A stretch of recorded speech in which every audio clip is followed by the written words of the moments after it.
আসসালামু আলাইকুম everyone, welcome back to my channel KD embroidery. কেমন আছেন আপনারা সবাই? আশা করি ভালো আছেন। আমিও আলহামদুলিল্লাহ আপনাদের দোয়ায় ও ভালোবাসায় ভালো আছি। আমি আজকে আরেকটি নতুন ভিডিও নিয়ে আসছি, সেটা সেলাই ভিডিও। এই যে আমি বর্ডার লাইন সেলাই দেওয়া, তাই আপনাদের দেখাবো। সবাই আমার চ্যানেলে যুক্ত হয়ে যাবেন, সবাই আমার চ্যানেলটি সাবস্ক্রাইব করে বেল বাটনে ক্লিক করে রাখবেন। আর সম্পূর্ণ ভিডিওটি দেখতে হলে কোনো প্রকার স্কিপ করবেন না, এ টু জেড ভিডিওটি দেখুন, তাহলে সম্পূর্ণভাবে শিখতে পারবেন সেলাইটা কিভাবে দিয়েছি আমি, কিভাবে উঠিয়েছি। দেখুন, সুইটার নিচ থেকে সুতাটা পেঁচ দিয়ে নিয়ে আসতে হবে। এই যে এভাবে সুতাটা টান দিয়ে খেয়াল করতে হবে, একটু পেঁয়াজ লেগে গেছে, আমি খুলে দিয়েছি আবার। এই যে এভাবে আপনারা সুন্দর সুন্দর সেলাই শিখে নিতে পারেন। আমার চ্যানেলটি সাবস্ক্রাইব করে বেল বাটনে ক্লিক করে রাখবেন, তাহলে আমি যখন নতুন কোনো ভিডিও আপলোড দেওয়ার সাথে সাথে আপনারা নোটিফিকেশন পেয়ে যাবেন, তাহলে আমার ভিডিওটি দেখতে পারবেন। এই যে এটা হলো একটা বর্ডার লাইন, বাচ্চাদের জামার নিচে বা বড়দের জামার নিচে বা হাতার কাছে এরকম একটি বর্ডার লাইন আপনারা দিতে পারেন। দেখবেন দিলে অনেক সুন্দর লাগছে। আর সেলাই মূলত একটা শখের জিনিস, সেটা শখ করেই মানুষ করে প্রথমে, তারপরে বিজনেস সেটা পরে, কিন্তু প্রথমটা শখ। সেলাই এমন একটা শখ, আমার খুব প্রিয়, ভীষণ প্রিয় আমার সেলাই। আমার অনেক পছন্দের সেলাই কাজটা, আমি খুবই পছন্দ করি। কারণ ছোটোবেলা থেকেই আমি এই সেলাইয়ের প্রতি একটু দুর্বলতা আছে। কোথাও কোনো কিছু সেলাই দেখলে, কোথাও গেলে কোনো কিছু সেলাই দেখলে সেগুলো আমার মাথায় চলে আসতো। আমি বাসায় এসে না করা পর্যন্ত আমি শান্তি পেতাম না। এটাই ছিল আমার সেলাইয়ের প্রতি দুর্বলতা।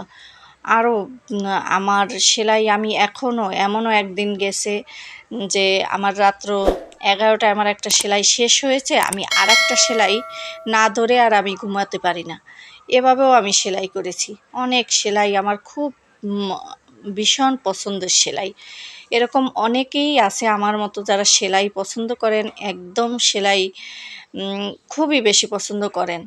তাদের জন্য আমি বলছি, আপনারা সেলাই করুন, করে বসে টুকটাক করতে থাকুন। করতে করতে একসময় কাজের ফিনিশিং, যারা নতুন, অনেকে সেলাই শিখতে চান, কিভাবে করবেন বুঝতে পারতেছেন না, কারো কাছে গিয়েও শিখতে পারতেছেন না, তাদেরকে বলছি, তাদের জন্য ইউটিউব আছে। ইউটিউব এমন একটা প্ল্যাটফর্ম, এখানে সব ধরনের সেলাই বলেন, রান্না বলেন, যে কাজই বলেন না কেন, সব কিছু সার্চ দিবেন, অটোমেটিক পেয়ে যাবেন।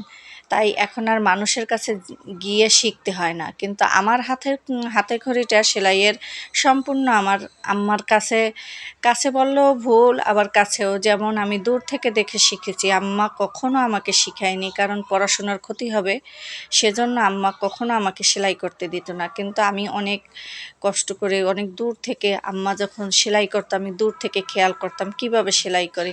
এভাবেই কিন্তু আমি শিখে নিয়েছি সম্পূর্ণ সেলাইটা। তারপরও যতটুকু বাকি ছিল সেটা নিজে যখন করতে করতে এখন অনেকটাই শিখে গেছি। তারপরও বলবো অনেক কিছু শেখার বাকি আছে। তাই বলি, আপনারা সবাই আসুন, একসাথে মিলেমিশে কাজ করি, সবাই সবার কিছু শিখি। আপনি যা পারেন সেটা আমি পারি না, আমি যেটা পারি আপনি তা পারেন না। তাই বলছি, সবাই একসাথে কাজ করি, একজনের ভিডিও আর একজনে দেখে শিখতে পারি। আমরা শেখার কোনো আমাদের শেষ নাই, এবং শেখার কোনো বয়স নেই, সব সময় শেখা যায়। আজকের আমি এই যে বর্ডার লাইনটি দিলাম, এটা আপনারা যে কোনো কিছুতে বর্ডার লাইন হিসাবে দিতে পারেন। হাতায়, জামার হাতায় দিবেন, হাতার মোহরিতে আপনি এই বর্ডার লাইনটা দিতে পারেন। তারপর জামার নিচে, পাঞ্জাবির হাতায়, এভাবে এই বর্ডার লাইনটা দিবেন। ছোট্ট ছোট্ট সেলাই দেখতে অনেক ভালো লাগে এবং অনেক সুন্দর লাগে। এটা কিন্তু অনেক কষ্টের সেলাই না, একটু টেকনিক খাটিয়ে তারপরে সেলাইটা করতে হয়। এই যে কিভাবে আমি সেলাইগুলো উঠিয়েছি সেটা একটু খেয়াল করে দেখলেই আপনারা বুঝতে পারবেন। তাই বলছি, সবাই ভালো থাকবেন। অনেক সময় ধরে আমার ভিডিওটি দেখছেন, আর ভিডিওটি কতটা আপনাদের কাছে ভালো লেগেছে একটু প্লিজ কমেন্ট করে জানিয়ে দেবেন। আর আমার চ্যানেলটি সাবস্ক্রাইব করে বেল বাটনে ক্লিক করে রাখবেন। আমি এই ভিডিওটি মাঝে কথা বলতে গিয়ে যদি কোনো প্রকার ভুল হয়ে থাকে বা আপনাদের মনে একটু আঘাত দিয়ে থাকি, সেটা আপনারা ক্ষমা সুন্দর দৃষ্টিতে দেখবেন। আমি 7 দিন পর আবারও একটি নতুন ভিডিও নিয়ে আসবো আপনাদের মাঝে। আমি 7 দিন পর পর একটি নতুন ভিডিও আপলোড দেই এবং তার মাঝে আমি প্রতিদিন লাইভ করে থাকি। আপনারা আমার লাইভে যুক্ত থাকতে পারেন এবং আমার ভিডিও দেখে সে সময় আপনারা কমেন্ট করে জানিয়ে দিতে পারেন কোনো সমস্যা হলে বা কোনো কিছু জানতে চাইলে। সবাই ভালো থাকুন, সুস্থ থাকুন। আল্লাহ হাফেজ।